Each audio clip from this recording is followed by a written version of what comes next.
Hey everybody, Brant here, and I've always wondered why I was carrying around this crazy wrench, and I'm actually going to use it as a prop to tell you why I'm making this video, which is actually keeping a promise that I made in another video I made about my bike tour of Guadalajara. I was just there last month, and one of the things that I wanted to see were the murals of a famous Mexican painter named José Clemente Orozco.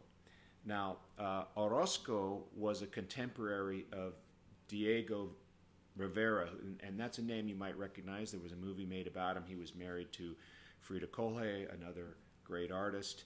And Rivera and Orozco were really the fathers of what's called the Mexican muralist movement. And these murals are ginormous. They cover the whole ceiling of a building. And in fact, that's the first time I ever heard about Orozco, was a brief mention in another travel video series called The Way We Saw It, which I recommend, by the way. And these two guys from Europe, they travel around South America, Central America, and they especially love Mexico. And they mentioned this mural, and I said, oh, well, I'm here, I have to go see it. So that was my first exposure. And then later in the day, when I took the bike tour, we went to Guadalajara's Museum of Modern Art, and lo and behold, there was another Orozco mural, and I was fascinated by it. So I went back after the tour to just kind of sit with it for a while. And this is where the wrench comes in, okay? Because I've got a wrench in one hand, and I've got an avocado in the other, all right? And it seems on the surface that these two things don't have anything to do with each other. But one of the fascinating things that happens to you when you have diverse interests is you start seeing connections between disparate things. And I learned about that in a book I highly recommend called How We Got to Now by Stephen Johnson. There's actually a PBS series on it as well that's well worth watching. And it's where you find out that these innovations, incredible discoveries, are often the result of somebody who had an interest in, say, opera and, say, optics, and they brought those two interests together and created television or something. It's crazy. So here I was going to this museum to see Orozco's mural, and what did I have on my mind? I had a book on my mind that I'd just finished reading called The Fall and Rise of China by the late Richard Baum, who was a professor at the University of California.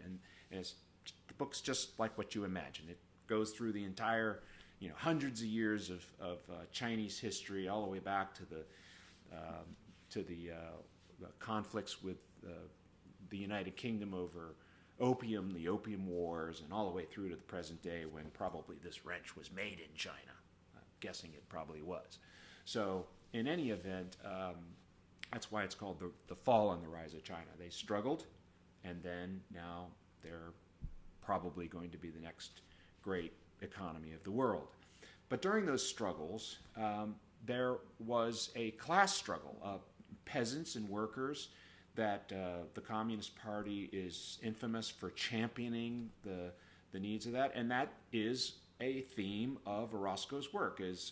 He was often fighting for the rights of the peasants and the workers. And this particular mural at the Museum of Modern Art is called The People and Their False Leaders.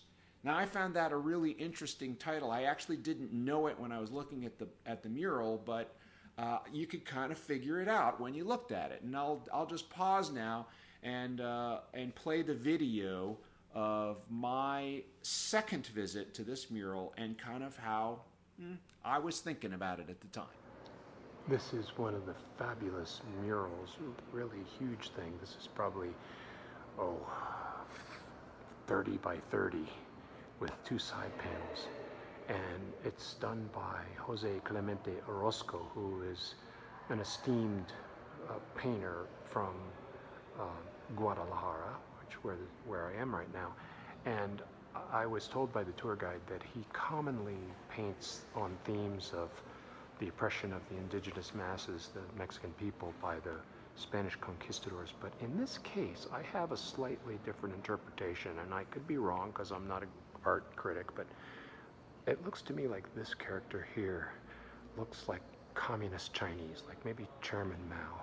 And this might be a couple of his thugs. They're wearing Mexican hats and carrying gloves, and there's rifles, and then a stack of books here. And then you see these guys here also are like carrying knives and pointing to books in a very accusatory way, and putting their foot on these characters who look like the oppressed masses, but they're not fleeing, they're attacking. They're pissed. Okay, look at them. Even this guy here that's wounded has got his fist clenched, and he's like saying, no more, okay? We're done with you guys and your radical ideology and your accusations and telling us how to think and how to live. And maybe the origin of their anger could be this side panel here, where you have this, what appears to be a couple mourning a dead child. That's my interpretation. What do you think? So there you have it, for better or for worse. Maybe you agree, maybe you don't. And that's what makes art so much fun. I mean, it really is in the eye of the beholder. I also want to give a shout out to my good friend and artist, Dan Campbell, who did that piece right there that he gifted me a few years ago. And as Dan has developed as an artist, it's had an influence on me, because I find myself more interested and going down to the Smithsonian's more often and really studying art, and it's become a real blessing in my life. It's added a new dimension that I'm enjoying very much. Dan also recommended this book, which is actually fiction, and it takes place in the years leading up to Hitler's rise, and you see a lot of these same themes. Again, back to where are my props here? My avocado and my wrench. You have Chairman Mao, who was, communist populist leader, and then you have Hitler, who was a fascist populist leader, and you see these connections between the two of them, the way that they managed to gain power. Where are we seeing that? Gee, I don't know. Anyway, that's it for now. I'll put some links below to the books and references that I've mentioned in this video. I hope you enjoyed it. Hope you learned something new. And I'll see you on the road. Go Mobile is a production of Dance Past Sunset, my podcast and blog on ways older adults can enjoy peak life experiences well into and even past their sunset years. Go Mobile is for people like me who are culturally curious, environmentally sensitive, and on a budget. So if you like to travel like I do, then subscribe to this channel and keep an eye out for related news on my Facebook page, Dance Past Sunset, or at dancepastsunset.com. And thanks for watching.